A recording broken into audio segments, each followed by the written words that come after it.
నమస్తే. నేను మీ Gopi. Welcome back to our channel. ఈరోజు మనతో వచ్చరికి సీనియర్ జర్నలిస్ట్ జయదేవ్ గారు ఉన్నారు. సార్ నమస్తే సార్. నమస్తే. సార్ ఢిల్లీకి జగన్ వెళ్ళి అక్కడ ధర్నా చేపట్టారు. ఆ ధర్నాలు 36 మంది చనిపోయారు మా కార్యకర్తలు అని చెప్తున్నారు. కానీ అక్కడ చనిపోయారు 36 మంది చనిపోతే అక్కడ మీడియా వాళ్ళు అడిగారు 36 మంది పేర్లు చెప్పండి అని. కానీ జగన్ చెప్పలేకపోయారు. సో అదేవిధంగా మా కార్యకర్త జోలి ఎవరు వెళ్ళమాకండి, కావాలంటే నన్ను చంపేయండి అన్నట్టు చెప్తున్నారు. సో దానికి మీరే చెప్తారు. ఏం చెప్తామంటే అసలు జగన్మోహన్ రెడ్డి గారికి ఈ సలహాలు సూచనలు ఇలా మాట్లాడమని చెప్పి ఎవరు ఇస్తున్నారో కానీ పాపం ఆయన అనవసరంగా బద్నాం చేస్తున్నారేమో అనిపిస్తుంది. ఎందుకంటే నిన్న కూడా మొన్న అసెంబ్లీ ముందు మధుసూదన్ రావు ఎప్పుడు మీ టైమే ఉంటుంది అనుకోకు, మా టైం కూడా వస్తుంది అని కూడా పోలీస్కి ఎవరికో వార్నింగ్ ఇచ్చారు పేపర్ చింపినందుకని.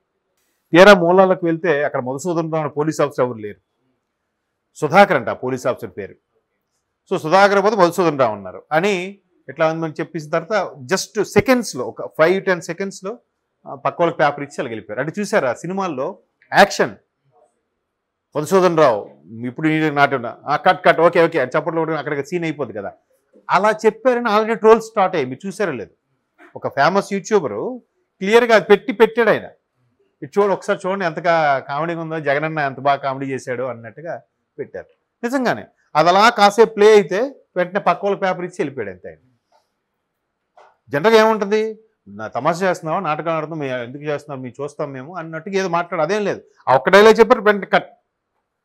తర్వాత ఇప్పుడు రాష్ట్రంలో ఇంత పరిస్థితులు ఇలా ఉండి ఒకవైపు వరదలు వచ్చి ప్రజల కోసం పోరాడకుండా కార్యకర్తలకు ఏదో ఇబ్బందిగా అయిపోయింది ఢిల్లీ వెళ్ళిపోయి ధర్నా చేస్తూ ఉన్నారు. ఇక్కడ చేయొచ్చు కదా, ఎక్కడ కదా జరుగుతుంది అన్యాయం. ఢిల్లీలో వినిపించాల్సిన గలం వినిపించాల్సింది ఏముంది?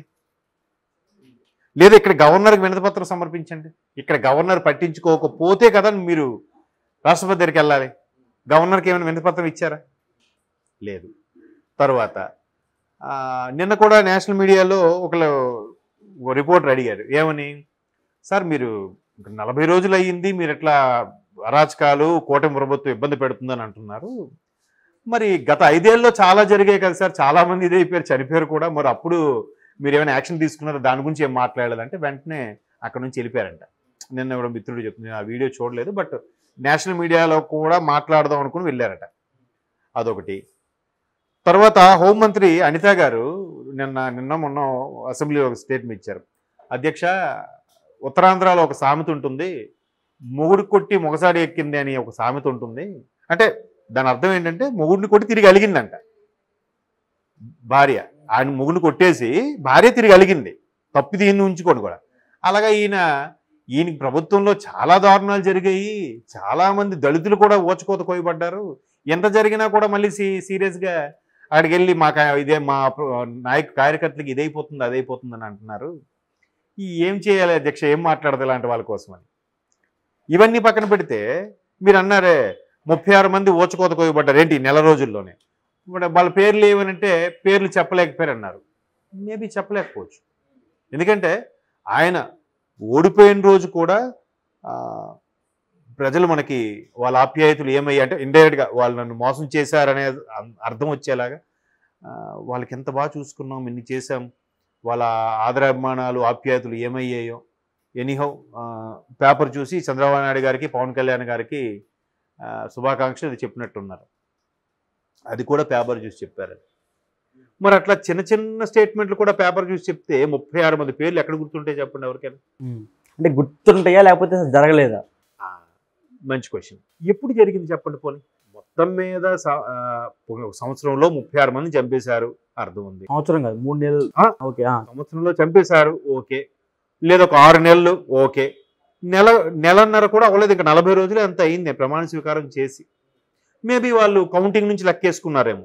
కౌంటింగ్ నుంచి లెక్కేసుకుంటే ఆల్మోస్ట్ వాళ్ళు మొన్న 13 కదా కౌంటింగ్ అయింది, 13 కాదు 13న పోలింగ్ అయింది, 3న కౌంటింగ్, 3న 4న కౌంటింగ్, జూన్ 4.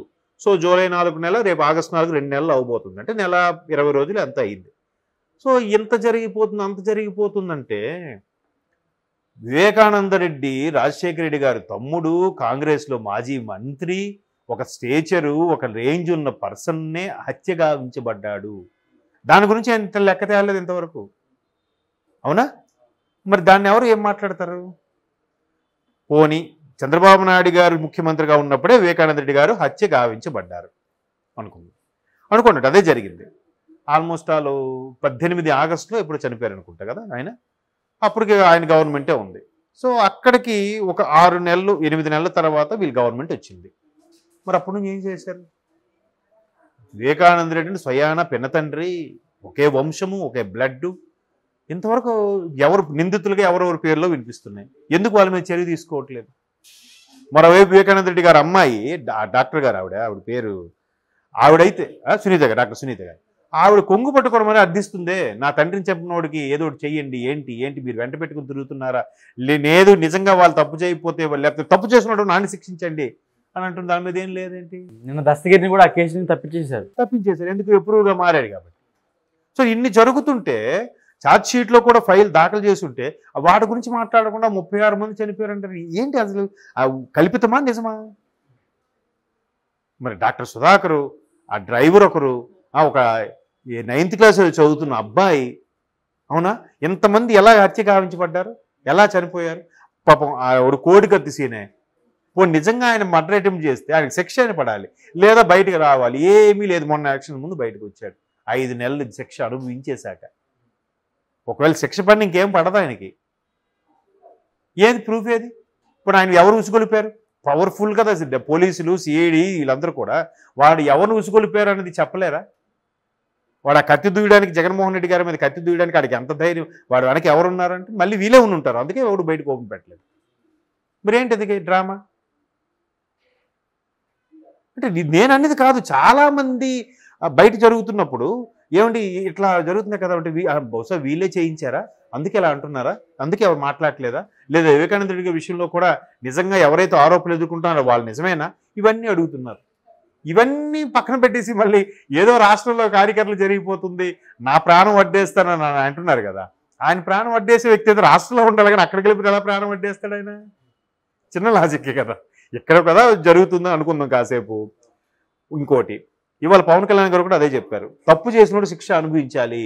వాడికి ఎవరికి ఇంకా శిక్షలు ఇంకేం స్టార్ట్ చేయలే గవర్నమెంట్. తెలుసా ఎంతసేపు అభివృద్ధి తర్వాత ఏం చేద్దాం, గత ప్రభుత్వం వెనక్కి నెట్టబడింది 10 ఏళ్ళు, ఈ పథకాలు ఎలా రన్ చేయాలి, ఎలా రెవెన్యూ జనరేట్ చేయాలి, అక్కడ యువతకి ఎలాగా దాన్ని ఏమంటారు మౌలిక సదుపాయాలు అవ్వచ్చు, నిరుద్యోగులుగా ఉన్న వాళ్ళకి ఉద్యోగ వృత్తి ఎలా కలిగించాలనే ఆలోచనలోనే ఉన్నారా తప్ప వీళ్ళ మీద దృష్టి పెట్టారండి? దృష్టి పెడితే వీళ్ళంతా ఓపెన్గా తిరగలుగుతారండి? చెప్పండి. ఏమి చేయని చంద్రబాబు నాయుడు గారికి 53 రోజులు లోపల పెట్టారు కదా.